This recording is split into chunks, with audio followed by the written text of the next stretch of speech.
Hey everybody, and welcome to a Teachers Wonderland YouTube channel. I'm Ronnie, and we're talking about March activities. Okay, it may not seem like anything like crazy cool, but I love March activities, probably because my birthday's in March. I'm a St. Patty's baby, and I love being able to celebrate St. Patrick's Day. I don't wear green, and if somebody says to me, "Hey, where's your green?" I'm gonna pinch you. I'm like, "It's my birthday. I'm gonna punch you." A little bit of violence. It's okay. It's okay. So, what are some activities that you can do during the month of March? So, of course, we always have daylight savings time, and we can talk about that. But that just sounds like an unnecessary evil. So, I'm not going to talk about that with my students. I will talk about Read Across America Day, and we will actually spend 30 minutes during Read Across America just reading.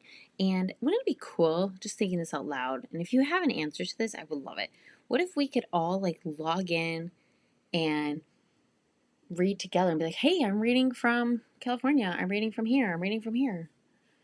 Um, Sometimes even during like that entire reading block, like one year we just did an entire hour of just reading.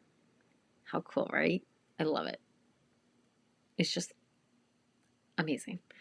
Um, so not only do we have Read Across America, we also let me get the whole list. Hold on.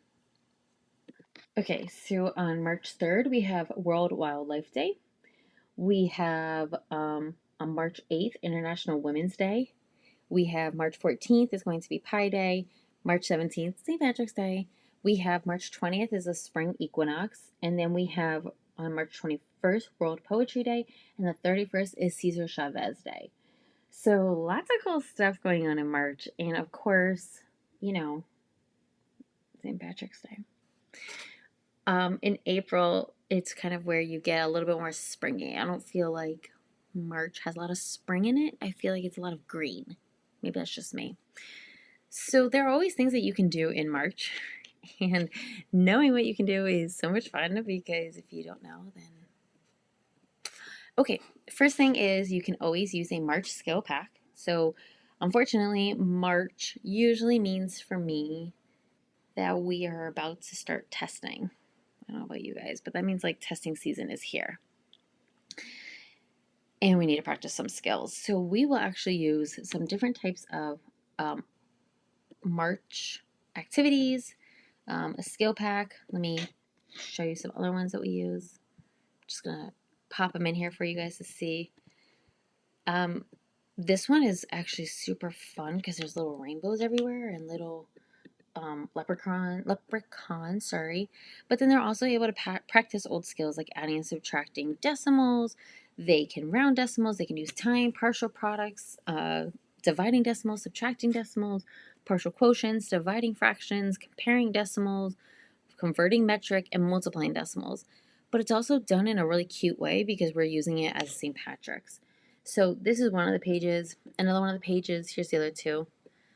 You can do an adding decimals like this, or these little leprechauns are so cute. And a little bear with it. Oh, adorable. I just can't. I can't. I love how cute they are. Another thing that we just got, and we actually literally, so I'm recording this right now in the end of middle of January, really. And I just posted this like 4 days ago. 5 games, 5 games for grades 2, 3, 4, and 5, all related to March. So this is what the 5th grade would look like. Here's 4th grade, and this is just some of them with March. Then you have the 3rd grade and then the 2nd grade. So it's a little springy, but mainly it's St. Patrick's Day, let's be clear. Right? It makes sense. The last thing that I'm super excited about, and it's one of my favorite things, is choice boards. And if you don't know what a choice board is, this is the ability to encourage your students to think outside of their box and to think in a way that makes them happy. Okay, so this could be a visual person, this could be an auditory learner, this could be somebody that likes to use music to listen or to play with and design using music, or somebody that likes to draw. Different activities, different things, people that like word things. There's something for everybody. Okay, and we have 9 different activities. Now, I have seen people where they've done like 25 different activities, but that just seems to be too much. 9 activities is perfect because then the students can actually do 3 across, 3 straight up and down, or 3 diagonal. And that allows them to kind of think outside the box. I also just let them do 3 random. I say pick whatever like 3 you want. And then someone will say, I really like 5 of them. Can I do it? Sure. I'm not going to say no. This is a way for the kids to kind of be kids. And this is great for the 3rd through 5th grade classroom. I wouldn't say that this is good for K through 2nd. Keep that in mind too. Okay. Some activities could, let me see if I can actually, how I can do this for you. Hang on. Okay. So I have a couple of them ready to go for you. So one activity would be a poem, which is right here in C. They can write a poem about St. Patrick's Day. B, it would be a leprechaun. They can write a letter to the leprechaun to convince them to give them the gold. I think it's so cute. And I like it because it's also going through the argumentative or persuasion type writing, which fantastic. And then I have the kids write down as many things that are green as they can think of. Those are just 3 of my top ones that I have. They can also make a card and create a card for somebody that lives in Ireland and celebrates St. Patrick's Day. They can create words, so there are 3 words given to you. Create as many words as you can using the 3 words. Challenge yourself with a timer. 4 would be brunch. Create a brunch for your St. Patrick's Day. And here's actually what I did for it. I'm gonna go back to this one because I want you guys to see this one because this was always a hit. I mean, like, this was huge for us. So here's what we actually used for the words one, but they can create the words using Ireland, leprechaun, and gold. And then they make as many as they can. And then here's what we did for brunch. Okay, so some days, like, I'll say to them, okay, depending on the thing, I'll say, okay, you need to have all of this. This is how much it costs for you to make a brunch for a family of 4. I will make them get like newspaper clippings or pull up like Publix. Maybe you don't have Publix, so our version of grocery store. I'll pull that up, pull Target's menu up, and say, hey, you got to buy whatever it is. Here it is. Here's how much it's going to cost you. What are you going to charge? I have the kids create a float, and really, I don't go crazy with it. I say we're going to celebrate and honor St. Patrick's Day. Another one is going to be research. Where does St. Patrick's Day start? How did it start? And is it still happening around the world, or is it just located in Ireland?